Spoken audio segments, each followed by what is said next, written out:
नमस्कार दोस्तों, आज हम एक ऐसी भूतिया कहानी के बारे में बात करने जा रहे हैं जिसे सुनकर आपके भी रोंगटे खड़े हो जाएंगे। तो कहानी में अंत तक बने रहिए। कहानी शुरू करने से पहले एक निवेदन करना चाहूँगा कि अगर आप हमारे चैनल पर नए हैं तो चैनल को सब्सक्राइब जरूर करें। आइए कहानी शुरू करते हैं। शीत ऋतु की एक ठंडी रात थी। शहरी जीवन से ऊब चुका विजय अपने दोस्तों के साथ एक छोटे से गाँव की यात्रा पर निकला था। वहाँ एक पुरानी हवेली थी जिसके बारे में गांव में बहुत सी डरावनी कहानियां प्रचलित थीं। हवेली के बारे में कहा जाता था कि उसमें एक बार जो गया वह कभी वापस नहीं लौटा। विजय के दोस्तों में से कुछ को डर था और वे वहां जाने को तैयार नहीं थे, लेकिन विजय की जिज्ञासा इतनी प्रबल थी कि उसने अकेले ही हवेली जाने का निश्चय किया। दोस्तों ने उसे मना किया, पर विजय ने उनकी बात नहीं मानी और अकेला ही टॉर्च लेकर हवेली की ओर बढ़ गया। हवेली एक अंधेरी और सुनसान जगह पर स्थित थी। चारों ओर ऊंचे ऊंचे पेड़ और जंगली घास उग आई थी।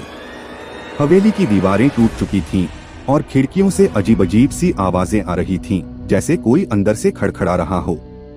विजय ने थोड़ा रुककर सांस ली और फिर धीरे धीरे हवेली के दरवाजे की ओर बढ़ा।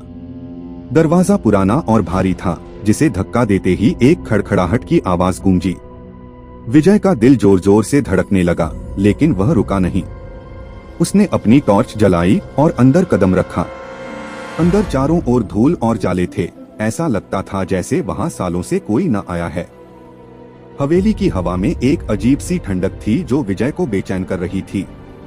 विजय ने देखा कि हवेली के बीचों बीच एक सीढ़ी थी जो ऊपर की ओर जाती थी।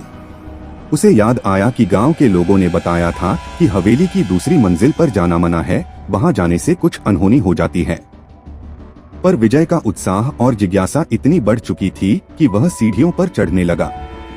जैसे ही वह दूसरी मंजिल पर पहुंचा, उसे एक अजीब सी गंध आई। गंध इतनी तीखी थी कि उसका दम घुटने लगा। उसने अपने मुंह पर हाथ रखा और आगे बढ़ा। अचानक उसे महसूस हुआ कि उसके पीछे किसी के कदमों की आहट हो रही है। उसने पलटकर देखा, पर वहां कोई नहीं था। वह थोड़ा डर गया, लेकिन फिर भी उसने अपने आप को संभाला और एक कमरे की ओर बढ़ गया। कमरा अंधेरे में डूबा हुआ था। जैसे ही उसने टॉर्च से कमरे को देखा, उसे वहां एक बूढ़ी औरत की परछाई दिखाई दी जो एक पुराने कपड़े में लिपटी हुई थी। वह औरत एक कुर्सी पर बैठी थी और उसकी आंखें विजय पर टिकी हुई थीं। विजय ने टॉर्च को और करीब किया, पर उसे औरत का चेहरा साफ नजर नहीं आया। वह कांपते हुए पीछे हटने लगा, लेकिन तभी उस औरत की हंसी की आवाज गूंजी, एक डरावनी, गहरी और खौफनाक हंसी। उसकी हंसी सुनकर विजय के पैरों तले जमीन खिसक गई। उसने पलटकर भागने की कोशिश की, लेकिन उसकी टॉर्च बंद हो गई। अब चारों ओर घना अंधेरा था और विजय अंधेरे में फंस चुका था। विजय ने चिल्लाने की कोशिश की, पर उसकी आवाज निकल ही नहीं रही थी। उसके कानों में अजीब अजीब सी फुसफुसाहटें गूंजने लगीं, जैसे सैकड़ों लोग एक साथ कुछ बोल रहे हों। वह घबराकर दीवार के सहारे चलने लगा, लेकिन तभी उसके पैर के नीचे कोई भारी चीज टकराई। उसने नीचे देखा तो वहां एक पुराना खिलौना पड़ा था जो खुद ब खुद हिल रहा था। विजय का धैर्य अब जवाब देने लगा था। उसने मन ही मन भगवान को याद किया और तेजी से बाहर निकलने का रास्ता ढूंढने लगा। लेकिन जैसे ही वह दरवाजे के करीब पहुंचा, वह बंद हो गया। उसे लगा जैसे किसी ने बाहर से ताला लगा दिया हो। विजय अब पूरी तरह डर गया था। उसे लगा कि उसकी जान खतरे में है और यहाँ से बाहर निकलने का कोई उपाय नहीं। अचानक उसने अपने कानों में उसी बूढ़ी औरत की आवाज सुनी, तुम यहाँ क्यों आए हो जब तुम्हें पता है कि इस जगह पर कोई नहीं आता। आवाज उसके बिल्कुल करीब थी, जैसे वह उसके पास खड़ी हो। अचानक टॉर्च फिर से जल उठी और उसने देखा कि वह अकेला नहीं था।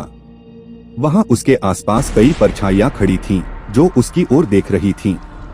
उन सभी के चेहरे बिना आंखों के थे, लेकिन उनमें से हर एक की नजरें विजय पर गड़ी थीं।